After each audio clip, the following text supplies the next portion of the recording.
The company failed. How did this happen? $250 million disappeared. A stainless steel dream stopped on the line. A factory closed. Jobs vanished. A founder was arrested. They signed risky financing instead of fixing a cash flow hole. That single gamble changed everything. John DeLorean sold a vision. A gull-wing sports car made of stainless steel. Celebrities drove one to parties. Politicians promised factories and jobs. Factories opened in Northern Ireland. Investors put up millions. The dream looked real. The consequence was immediate. Building a dream at scale required massive cash. Costs hit before the cars earned $1 in profit. Loans piled up. Production schedules slipped. Payroll grew into a fixed burden. A young line worker remembers the opening day. He smiles in archival footage. He believed it meant steady pay, a new factory, a new future for his town. That hope turned fragile as the machines stalled. They moved from prototype to mass production without a buffer. They relied on political incentives, complex suppliers, and tight timelines. That was the wager. Big factory, expensive tooling, single location, heavy upfront spending. The consequence? Enormous capital commitments and binding political strings. When the first delays happened, the bank letters turned from polite to urgent. Government overseers demanded results. Lenders asked for collateral. A foreman tells us about the first missed bonus day. Families canceled vacations. Rent got harder to pay. The town's pubs quieted on payday. The leadership chose to build the large Northern Ireland plant. That choice was born of many pressures. Jobs promised. Political support secured. DeLorean's charisma pushed urgency. The company committed to a single costly production plan. The consequence was predictable. Cash burn spiked. One plant meant 1 point of failure. Supply problems in Italy and the US rippled back to the plant. Every delay multiplied the cost. A line worker watches a crate arrive late on camera. The crew sits idle. The camera lingers on silent tools. On the street, a baker who once sold lunch to workers counts the lost sales. Momentum arrived with bright headlines. Early sales and celebrity endorsements created a halo. Dealers signed agreements. Orders were taken. The world wanted the DMC-12. The consequence was more attention and more obligations. Expectations hardened. Dealer networks expected deliveries. Investors expected returns. Politicians wanted jobs on schedule. Promises became commitments. An engineer remembers late nights tuning panels. He says they felt unstoppable. Then he pauses. The orders were a pressure, not a cure. The warning signs were clear and public. Production delays, quality problems, parts from suppliers that didn't fit, rising payroll and mounting supplier invoices, cash forecasts that stopped matching reality. The consequence was a growing liquidity crisis. Lenders tightened terms. Government loan tranches were delayed. The company pledges assets and renegotiated contracts. Every extension came with stricter scrutiny. A supervisor on the line describes the mood. "It wasn't anger," she says. "It was fear. We knew the checks might not come." Workers took home less. Families tightened belts. Pressure intensified. Cash reserves dwindled. Creditors began calling in rights. The company began to pledge its own assets to get short-term relief. Leadership faced a stark choice: face down the cash flow hole or chase large, risky financing to erase it. The consequence was governance strain. Board meetings turned frantic. Executives signed agreements they had avoided before. Some deals looked like lifelines. They also looked like traps. A mid-level manager recalls a phone call at midnight. They said, "If we don't sign now, the bank shuts us down," he says. He watched men in suits sign papers he didn't fully understand. That was the turning moment. Leadership pursued risky financing. The company sought a $24 million transaction tied to sources outside normal channels. It was a desperate attempt to close a gap in liquidity rather than cutting costs, renegotiating payments, or restructuring operations. The consequence was catastrophic. A federal sting unfolded around the $24 million. John DeLorean was arrested. Almost overnight, investor and lender confidence evaporated. Legal exposure replaced investor confidence as the dominant risk. A woman whose husband worked on the line watched the arrest on television. "They took our future on camera," she says. Her voice breaks. Workers stood at the factory gates and watched the helicopters on the news. Once the arrest was public, everything changed. Credit lines froze. Contracts were canceled. Suppliers stopped shipping. Dealers pulled back. The company no longer had access to capital it had once expected. The consequence was insolvency. Bankruptcy filings followed. Assets were seized. The factory shuttered its gates. Creditors were left with losses.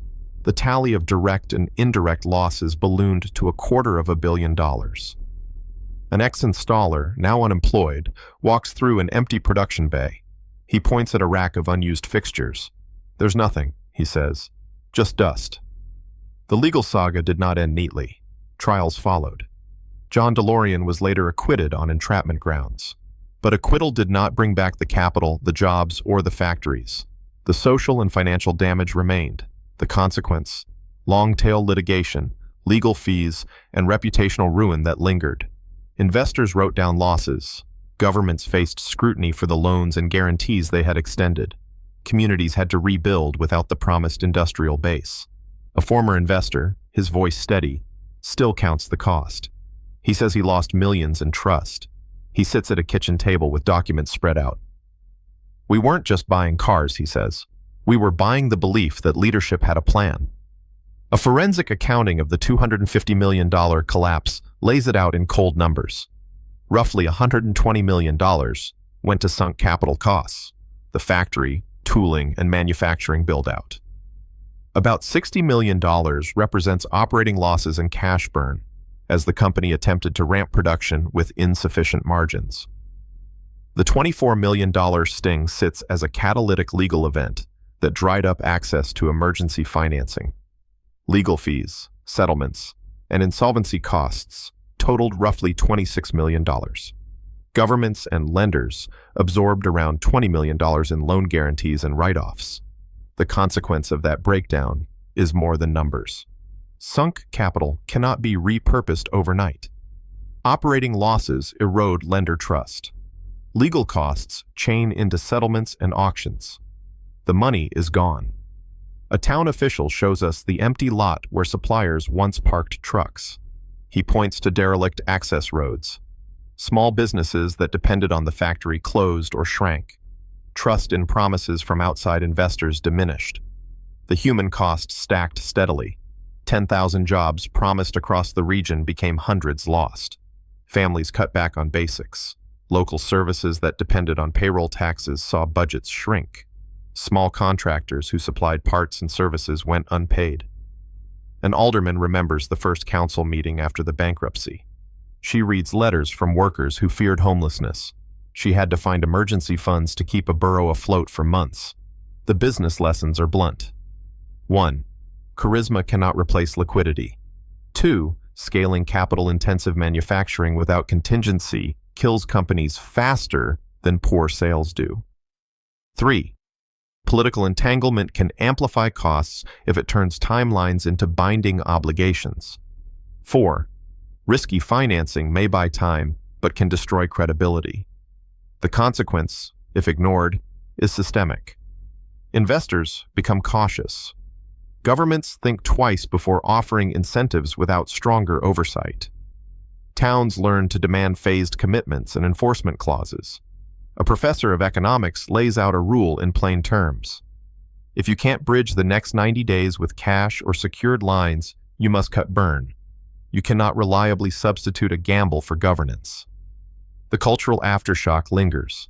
The DMC-12 became an icon of ambition and mismanagement. It appears in films and car shows. It inspires nostalgia and a cautionary tone. Collectors pay for surviving cars. Museums display one as both art and warning. The consequence: memory turned into lesson. The car outlives the company, but the people who built it pay the price. There were pockets of redemption. Some workers retrained. Some suppliers found new customers. Lawsuits returned a trickle of cash to a few creditors. But most losses were permanent.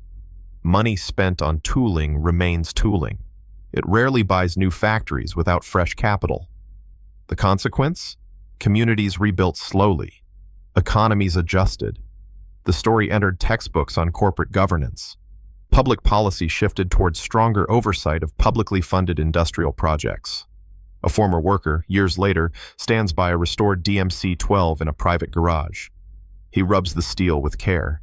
He remembers the paychecks, the laughter, the late shifts.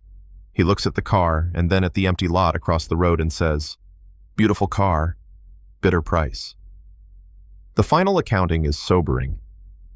$250 million in total economic destruction. A $24 million sting that triggered a collapse in confidence. A factory closed. Thousands unemployed. Investors burned.